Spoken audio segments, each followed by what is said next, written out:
Consumerism has changed.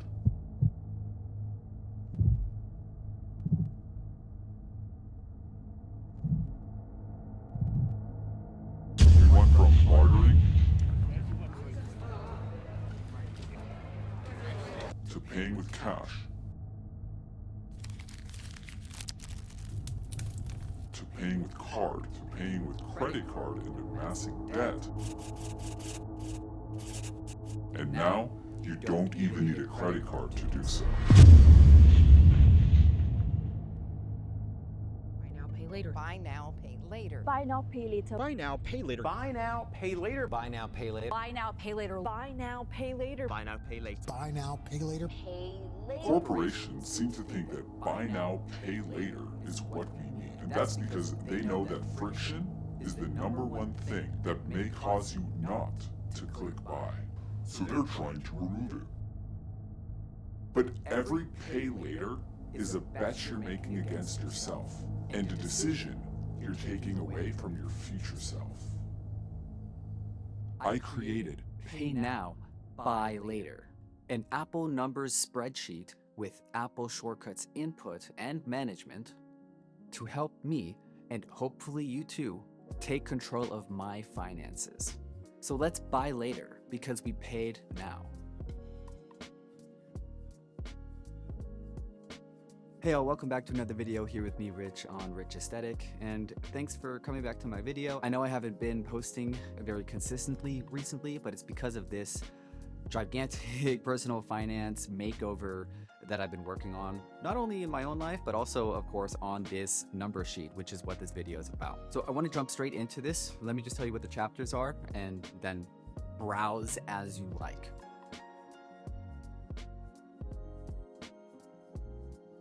So first up, I'm going to talk about the features of the spreadsheet, then the pros and cons, how to set it up, as well as how to use the Apple shortcut, which is part of that process of setup.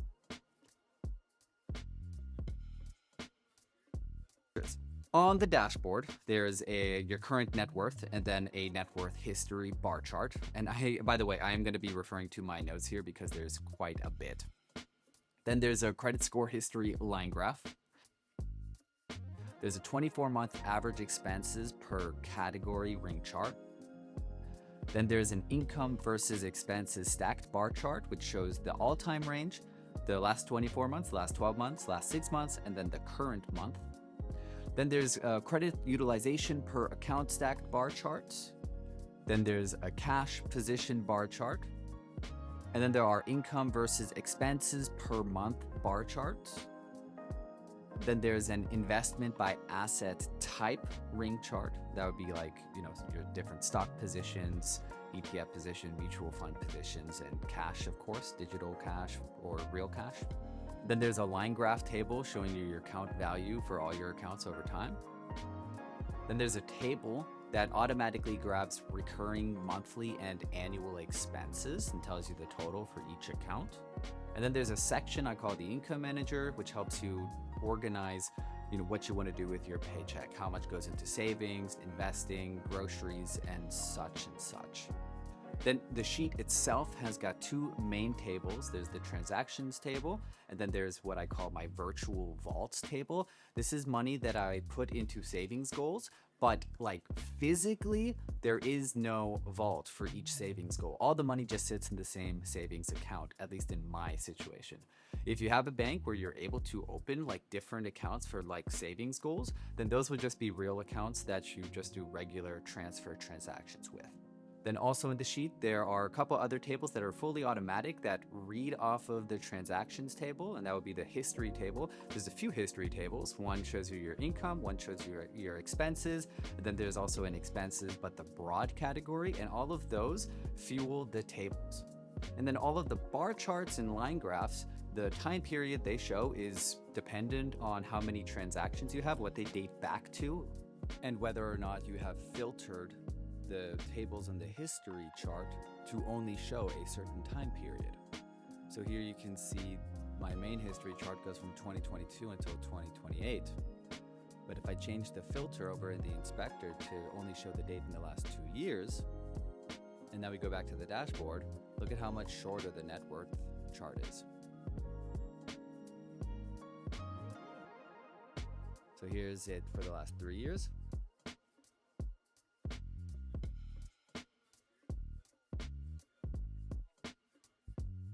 Let's do this to some of the other charts as well. There you go.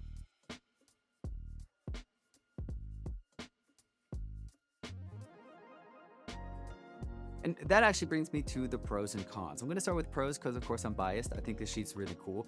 First up, it's free. If you do want to pay, you can, on PayHip, choose what to pay. But really, I want to help you guys out. So you get the Apple shortcut plus the Apple numbers sheet for free. Or you can input something to, help support the channel.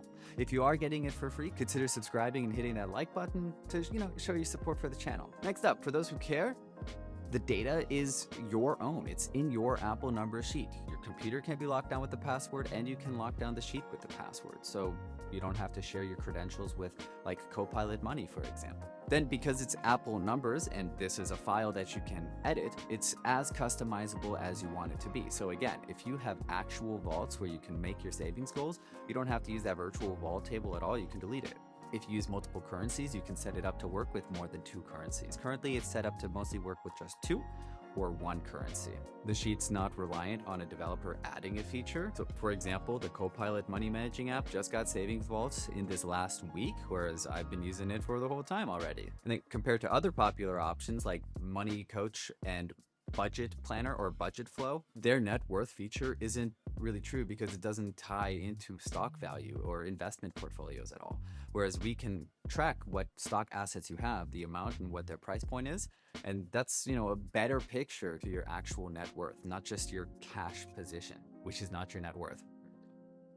Now that brings me to the cons. While we do get stock prices in numbers, they are from the market's last closing date. If there's a world-ending event where the stock market crashes, not a lot you can do there. But then again, I feel like we have bigger problems in that moment than checking our Apple number sheet. Next up, if you're using Apple shortcuts on your phone, while you can input the data, it cannot resort the table for you. And that's important because we need the blank rows to be at the bottom of the table. Otherwise, the date will autofill to the next row. So that's an extra 2-tap process on the phone. But unless you're making, more than 2 or 3 transactions at any given time, that probably won't be a problem for most people.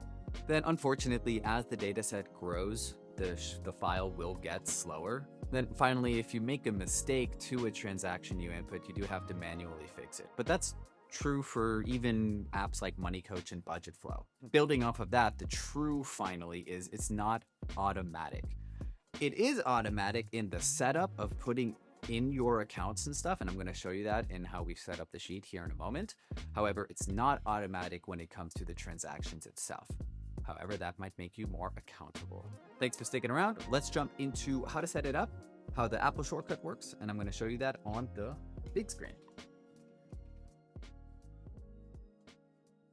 All right, so once you've gotten the files from PayHip, you should have 2 numbers documents. One of them is called Personal Finances. This is your own blank version that you can get started with, and that you should set the log transaction shortcut file action to work with. And then you will have the Personal Finances example data set. Now, the example data set I generated, and I didn't check every single transaction to make sure the categories were, logical. So it's mostly to show the interaction of the sheets with each other, like where the tables get their reference data from. And then you'll also have 7 shortcuts. The first one you should run, which I'll show you in a moment, is add required dictionaries to datajar, and then make sure that any of the files actions, which are at the top of the shortcut, are set to work with your Personal Finances number sheet. On our sheet, I have an instructions sheet, which gets you kind of started. So you type in your name and date of birth.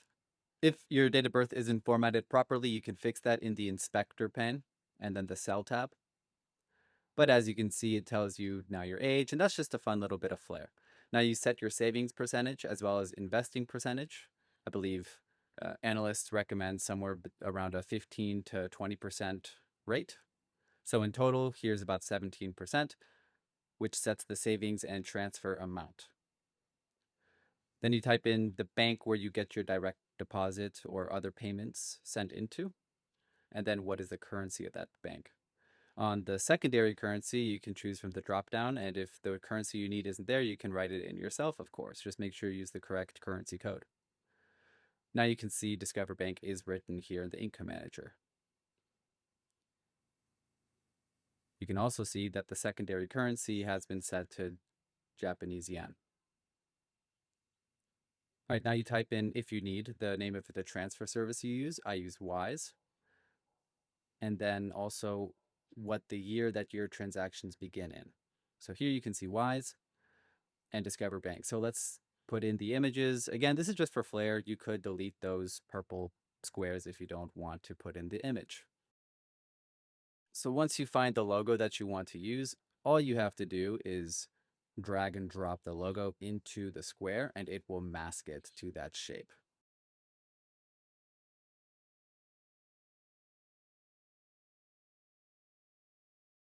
And let's do the same thing for Wise.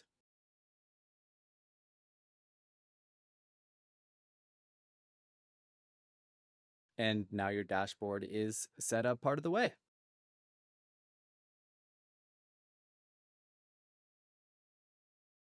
All right, let's get some accounts added to our accounts tables. I'm going to be doing this with the log transaction shortcut. Choose the other type, and then decide if you want to add an initial balance or not.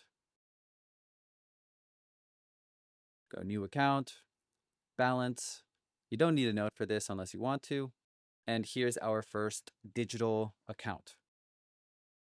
So if you go to the digital wallet section, you will see the account pop up momentarily. I'm going to keep adding some other accounts. So I'm going to do checking account number 1. There you can see the digital wallet has appeared. I'm going to add another account. This is going to be a checking account. And in the dashboard, once it's done updating, there you can see it is now in the checking account section. And pretty much you repeat this process until you've added all the accounts that you want. The sheet is set up for cash accounts, checking accounts, savings accounts, investment accounts, cryptocurrency wallets, credit cards, digital wallets, vaults, and the virtual vaults, which I'll get into later. You'll see once you start adding credit cards that carry a balance, the ring chart in the center is going to start showing you your liabilities versus assets. All right, at this point, we have enough. I want to show you how logging transactions actually works. So I'm going to do a regular debit transaction, expense transaction. The amount for 30. I'm going to go with checking or credit card number 1. So we're going to add to the debt. Let's say it was a subscription. So if you do subscriptions, you will be asked to choose how often the expense occurs. So I went with monthly. And now we're going to go with what kind of service it is. So I'm going with the ChatGPT app service subscription. And it adds that note. Monthly for the frequency with the amount. And here in a moment, the credit card value should jump up to 1,064. And the recurring expenses per account should show that subscription under the monthly section. And there you go. Monthly, $30 for credit card number 1, and credit card number 1 balance is 1,064. You can also see that the expense transaction bar charts has its first expense transaction log there. Now to get the credit utilization stacked bar charts to start working, you're going to have to input the credit card account name. So if we jump over to the credit sheet and then you add credit card number 1, in my case, you're going to want to write the same name that you input into your account dictionary. You can now see the first stacked bar chart is there. Yellow is the usage and blue is what's remaining of your credit limit.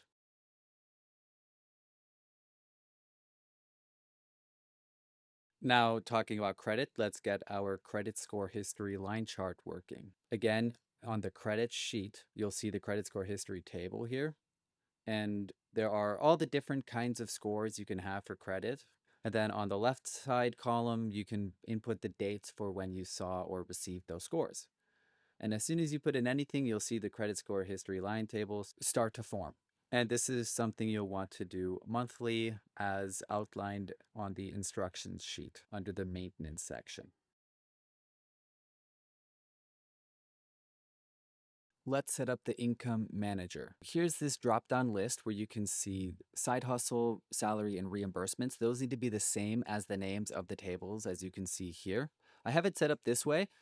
It might be different for your situation. If you only have one income stream, then you don't need that drop-down and you can just delete those other tables. But if you think you're going to have other income streams, that's something you might want to keep.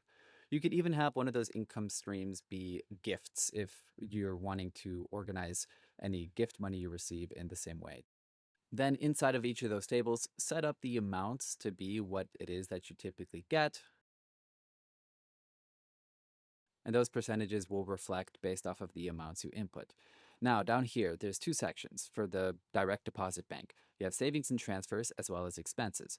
Remember, the saving percentage and investing percentage on the instruction sheet affects those two parts of the savings and transfer section. Now, WISE is based off of the remittance manager just down below. And as you input where you want money to go that you are sending back home, it will update the remittance amount to the left there, which tells you the total amount that you are needing to send. And then up in the savings and transfer section, WISE will be reflecting the total amount that it will actually cost you because, of course, there is a transfer fee. The transfer fee also comes from the instruction sheet just underneath the WISE name, the name of your transfer service. So if the fee ever changes, you can adjust it there. Then in the expenses section, you're going to input what your rent is.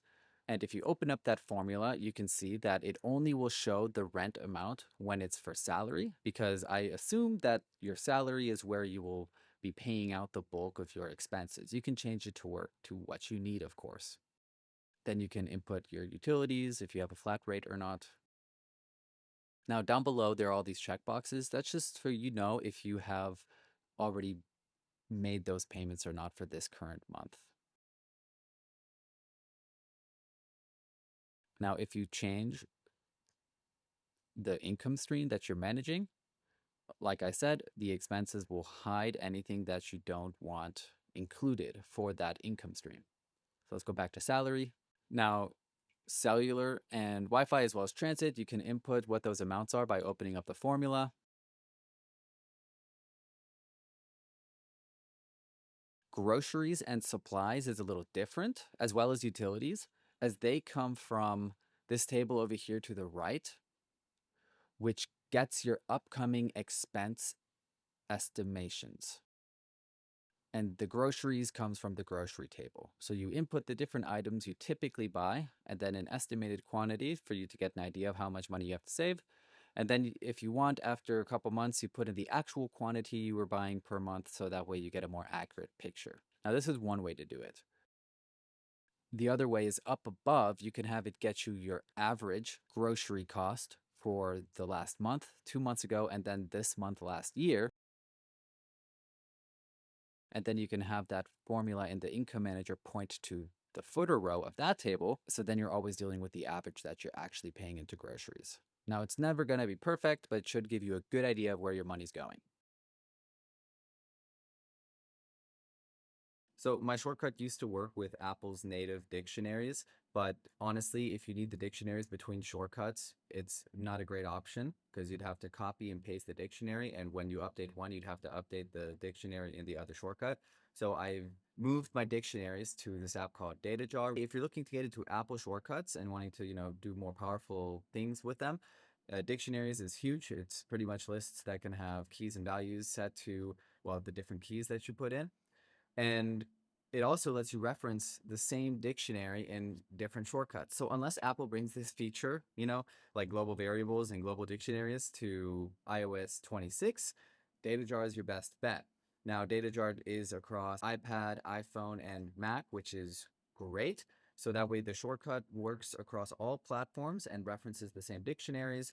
Once you run that first shortcut I told you about earlier in the overview, you will have this main dictionary called personal finances, which inside houses all the other dictionaries that are used across all those different shortcuts that you got. Make sure you grab that before you get started setting everything up. The first thing you should probably do is make sure you have all the shortcuts added to the Apple Shortcuts app. You should have 7 of them. Add required dictionaries to the datajar shortcut, your financial accounts dictionary manager shortcut, investment accounts dictionary manager shortcut, log transaction shortcut, payees dictionary manager shortcut, the subscriptions dictionary manager shortcut, and then the virtual vaults dictionary manager shortcut. The first one you're going to want to run is add required dictionary to datajar. Now, once you do that, you're going to get the path that you need, which is personal finance, followed by all of the other dictionaries that the log transaction shortcut calls. Now, if you haven't run that and you go straight into logging the transaction shortcut, it will actually run the first one for you.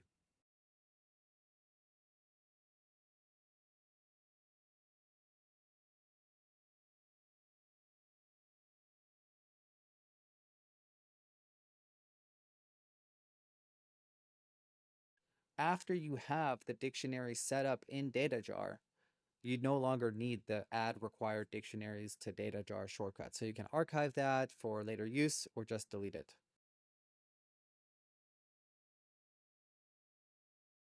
The next thing I'm going to set up are the payees. Now, payees and currencies kind of go hand in hand. The way I set it up, I set this up this way because when I'm buying things in China where I live, my system, set of payees is different than when I'm in the United States, like Taobao versus Amazon. So depending on which financial account you're creating a transaction with, if it's your, for example, in my case, Chinese bank card, I'm going to get a list of the Chinese yuan payees, and then vice versa for if it's my USD credit card. So when you add a payee, it's going to ask you which currency to add the payee to, and you can make a list of payees by entering each payee on its own line.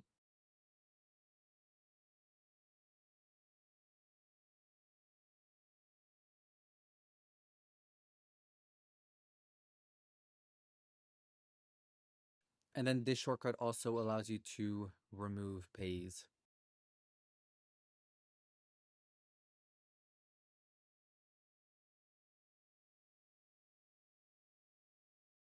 Now, next up, and probably most importantly, we need to set up our financial accounts. So first I'll show you how to remove an account. When you choose remove account, it's going to give you a list of your accounts. You select one and then it's going to be deleted. Now I have no accounts left. As you saw, I only had one. To add an account, you can input each account on its own line, so that way we can bulk add accounts. So I'm going to add in a bunch of checking, savings, digital wallets, and so on types of accounts. Right now, the only thing that matters is the account name. This is the way that you want it to appear in numbers. So if you have a Discover credit card, you could call it Discover credit card or Discover it or whatever makes sense for you. You're going to have to reference the credit card in that way anywhere else when you're trying to pull data though. Okay, after you've added all the accounts you want, you're going to be doing a bunch of steps repetitively for each account. So it's always going to ask you what asset the account is in, and the account name is in the question of the shortcut, and then what type of account it is. And you're just going to do that for each one. So each account has 2 keys or 2 pieces of data associated with it.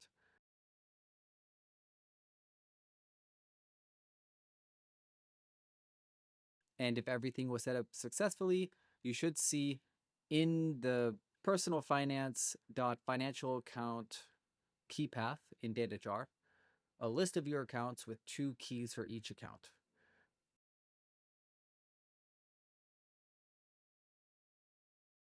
The subscription dictionary manager lets you do 2 things, either add a subscription or remove a subscription. So first I'll show you how to remove. So you can see here I tried removing one from apps, but I have no subscriptions under any of them, so it didn't do anything.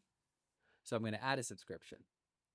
So it's going to ask you what type of subscription to add. Currently, there's only apps, services, and installments. If you need more types than that, you can add that yourself in datajar directly. Now I'm going to add a app subscription, Clash of Clans. I added a service subscription earlier. And then I'm going to add an installment subscription, and then I'll show you how to remove it and what that actually looks like. All right, now when you're removing one, it pretty much looks the same, except that you get presented with a list, and you can see here the installment subscription that I added just before has been deleted.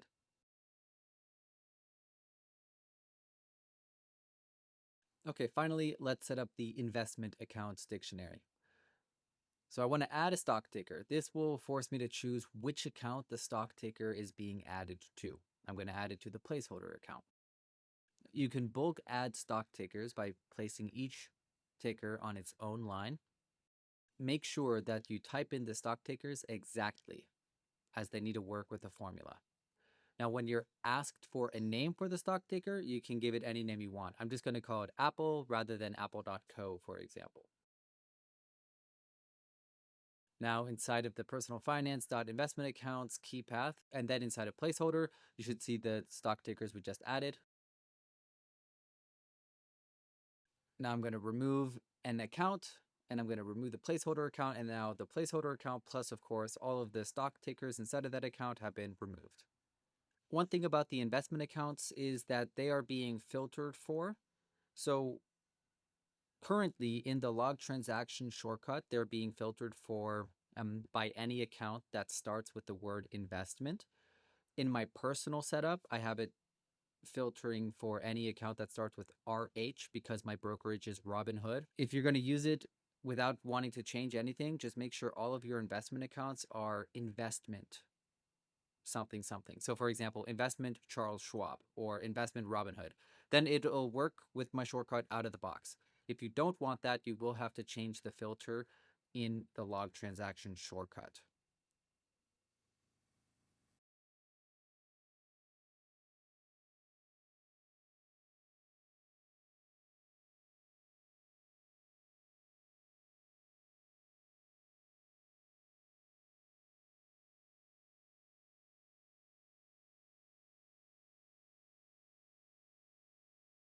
All right, so back in the number sheet, I'm going to run the log transaction shortcut, investing account transaction, and let's do a stock purchase. Now I'm going to choose the account that I'm purchasing or selling a stock with. And again, which account did I purchase stock with? And I'm going to choose increasing a stock position, which will let me choose from the tickers I have already added to my account. Then how many shares did I purchase and how much did I spend on those shares? And that's because you spend cash to make a digital cash to make a stock purchase. So it's going to remove the cash amount from your investing account as well as add the stock amount to that investing account. And here you can see it's minus 200 on cash, which is what I put in, and plus 1 for Apple, both for the same account. All right, let's do another log transaction, investing account transaction. This time I'm going to do a stock sale, choose the account that I'm selling stock with. I'm going to sell Apple, half of a share, and then how much cash should I get? All right. And same thing. So it's plus 105 USD and minus 0.5 AAPL. Now, if we go to the investments and holdings sheet, you can see two tables here. And here you can see that I have two accounts, investment, placeholder, but one of them is in the asset of USD and the other one is in the asset of Apple. And you can see that the USD is negative because I haven't actually put any money into this placeholder account. And the Apple, which I added one share of, was at 0.5. Once you've added all of the different stock takers you have and your positions in them, there's one table which just shows you all of your asset holdings for each account.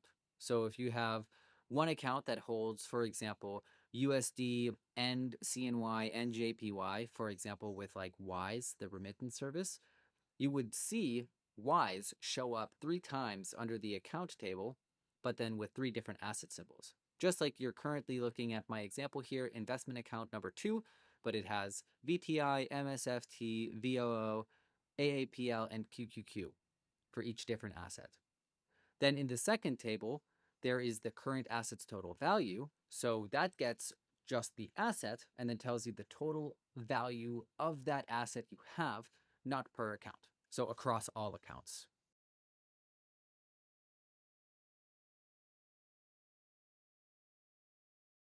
All right, I want to show how subscription transactions work a little bit more. So you run them through your regular expense flow in the shortcut. Put in the amount of money you spent, which account you made the purchase with. So I'm going to choose enter for the payee. So it's going to be OpenAI. And then you choose category for this. I'm going to put as services and then subscriptions. If you choose subscriptions, it'll ask you what the frequency is. So this is a monthly subscription. If you are planning on canceling immediately, you could choose one time.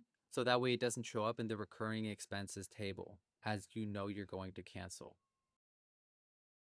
Now, because we chose subscription, we can either add a new subscription note to our subscription dictionary, or we can choose an existing note underneath the apps, services, or installment types. I'm going to go with services because I already have ChatGPT Plus there. And then you can see the note which says services hyphen ChatGPT Plus. It's still editable here, but you can just hit done to move on. This virtual vault system is what drove me to pretty much revamp the way I think of finance and how I do my personal finances. Pay now, buy later. The idea is to put the money aside so that you have the money later to spend. It also gives you more time to make a final decision if that's even what you want. For example, rather than getting an iPhone on a 2-year payment plan that you're now stuck paying, if you pay yourself for the iPhone, 2 years later, you can make the decision if you actually want to get that version or not. I know. It's a breakthrough as well as nothing much of anything. Saving is something that people have been doing for a while. I wanted to automate this process to make it easy to know how much money needs to be put aside and also see a weight of like all my different wants and how much money I can even allocate to that because I am limited in how much I can save for all of these things.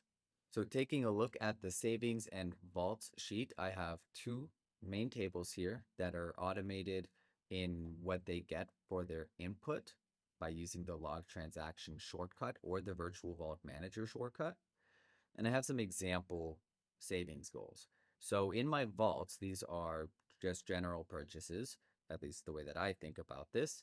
I have an iPad mini, an iPhone, a vacuum cleaner, and a UNAS Pros. There are only 2 cells or columns in this table that should be edited, and that's duration as well as toggle. All of the other information comes from the transaction sheet and then the virtual table. The reason it's separate from the main transaction sheet is because this money is actually sitting in my savings account. I don't have a bank where I'm able to create vaults. Some people may have that, and if you do have that, you should set up your savings goals as actual accounts, at least in my opinion. The virtual vault manager is supposed to balance how much money is in the account versus how much you have for savings. So here I have 19,000 allocated to savings. I have the true value of the account, which is 20,000. And after it takes into account the pseudo accounts total, which is my vaults and holidays and gifts accounts, I still have 650 that is not accounted for in my savings account. So let's fix that here in a moment. First up, coming back to the editable columns, duration is obviously to set the savings length. So let's say I don't need an iPad mini now, but I might want one in 2 years. So currently it's at 24 months. You can edit this by typing in a new number. So I'm going to set it to 36 months. So now it's a 3-year plan. Now it's not on. So you can see up here, what I have to save per month is 0 because I haven't turned any of these vaults on. If I turn it on, now I have to save $16.67 a month for 36 months to get to this goal. It's also weighs it by salary, your income streams. So because my salary is at 83% of my monthly income compared to my side hustle and my reimbursements, when I get my salary, I should save $13.89. Later in the month, when I get my side hustle income, I'll only have to save $1.94. So this changes based off of what has been selected on the dashboard sheet. So iPhone, I'm on a 4-year upgrade plan, just got one, so I'm going to start that now. It's an $800 goal. It's new because I haven't saved any money for it yet. Let's say that changes though, I get paid, and today I'm going to save some money. So I'm going to run log transaction, vault account transfer, it's incoming, and I'm going to add, what did I have to add? $13.89. So I'm going to click on savings goal. Now I get a list from datajar. Here's the iPhone that I'm doing, $13.89. And it adds to the virtual vaults table in the transactions sheet. The asset, please ignore that, sorry. Goal vault, vault number 2, iPhone, virtual amount, $13.89 in kind. You'll notice the goal amount is blank. That's because it's not a new vault. We already have set the goal amount up above. So if I go back to my savings and vaults, you can now see the total save for the iPhone is that $13.89 that I just put. Once you get over a certain percentage, this will say in progress, but we're still quite low, so it's still considered a new vault. The holidays and gifts table works the same. I just have it separated, and this is for these like birthdays, anniversaries, best friends, family related things. So let's add Christmas. So I'm going to go to log transaction again, vault account transfer. This time I'm going to create a new vault, and now I'm asked which type of vault. So this would be a gift goal. I'm going to call it Christmas, like in style. And let's say I already have $300 in here. Now I hit done. And my goal amount, because I have a lot of family members and friends, let's say is $1,000. So I hit done. Now it adds the starting quantity with the new account information for Christmas with an initial balance of $300 and the goal amount of $1,000. Go to my savings and vault sheet, and here you can see Christmas has been added. Now it's not on, but I'm going to turn all of these on. You can change the durations for these as well. For holidays and gifts, you're probably going to want to keep it around 12 months. I have it at 11 just so I'm always ahead, but that's up to you. One more thing about the sheet. Up here, you can check all your transactions for specific vaults to see how many debits and credits you have for it, because of course, once you spend from a vault, you'll have to take that away. To check that, there are 2 cells here that you can edit. There's the vault dropdown, so you're going to choose if it's a vault or a gift. And then there is the number dropdown. So gifts 1, if you look down here, is your partner's birthday, my partner's birthday. I only have 4 gift vaults, so I can only go up to 4 and actually get any output. If I go up to 5, obviously there's nothing, and it just asks enter the current name for the vault. That's how you know, okay, you don't have a gifts 5 vault. If I go back up to vault here, same thing, but if I change it to 4, here's my UNAS Pro with is at 0, so it says 0. Now that I've put some more money into the Christmas vault as well as the iPhone vault, you can see that the difference now between the true value of my account and my pseudo account's total is $336.11. So that's something I can now account for or just add it to my savings. The savings table here is manual at the moment. At some point, I might get around to updating the sheet, and you'll get a notification, I believe, from PayHip if I ever update that product, and you'll be able to download the new version, 336.11, saved on June 7th, for example. And now you can see the difference is 0, and my savings goal is at $30,000. I'm at 64% of the way there. And that's how that works. I really hope that if savings is something you've been having a difficult time with, that this system is something that helps you as well. If it does, let me know in the comments below. On the instruction sheet, there's a list of instructions, and there's a section called maintenance. There's monthly and annual maintenance. One of those things is making sure to copy the snapshot of your investment account values on the last day of each month and then pasting in those values, because we don't get historical stock prices for the stocks you earn or the stocks you have month after month. So this way you can the correct net worth for each month so that the historical investment account values don't make it seem like you've always had that amount of money. One of the pros I mentioned at the start of the video is how the sheet's customizable. So if we take this 24-month average expenses table, for example, and you don't like this purple color scheme, you can click on it, click on one of the parts of the ring, and then go to style, and then you can change the color. And now that auto series has a new color. You can also go to the history tab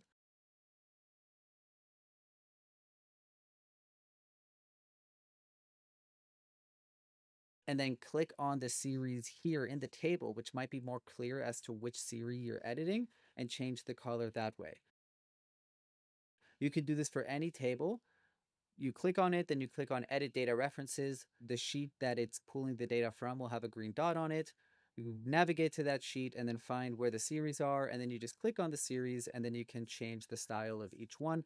So that way the accounts, for example, will be represented with the color that you associate with that account. Discover for orange, Capital One by blue, Bank of America by red, and so on. One of the sheets is called variable account checker. And this is for when, let's say one of the balances on your account table doesn't match the bank statement. Well, it takes a long time to go through the transactions and to find, what the amount was that, you may have input wrong, or if you forgot to input a transaction. Yes, you can filter that gigantic transaction tables by accounts and the dates and all that, and you might need to do that at some point. But sometimes it's just easier to take a look at the account with a running total. So going to the variable account checker sheet and then choosing the account from the drop-down menu, which by the way, you will have to manually input all of your account names for that drop-down menu to include them. But once you've done that, it'll pull in the transactions and give you a running total column, which I find very, very helpful because you can, go back a month of your transactions in your statement and see if the bank running total is the same as yours, and that'll allow you to more quickly find where the mistake was. All right, and that's a 40-something minute tutorial. Man, that's probably the biggest project that is the biggest project I've ever done on my channel. The intro, that took a long time. I would love to know from you guys in the comments down below if you enjoyed the video. I'm not even sure if anybody's watching at this point. If you are, do like a double thumbs up emoji. And I mean, that's just really cool. I really appreciate that. If you're still stuck around, consider subscribing and hitting that like button for more videos like this. I can't promise they're always going to be this long, but I also can't promise they're always going to be short. All right, until the next one, we're just setting out. Peace.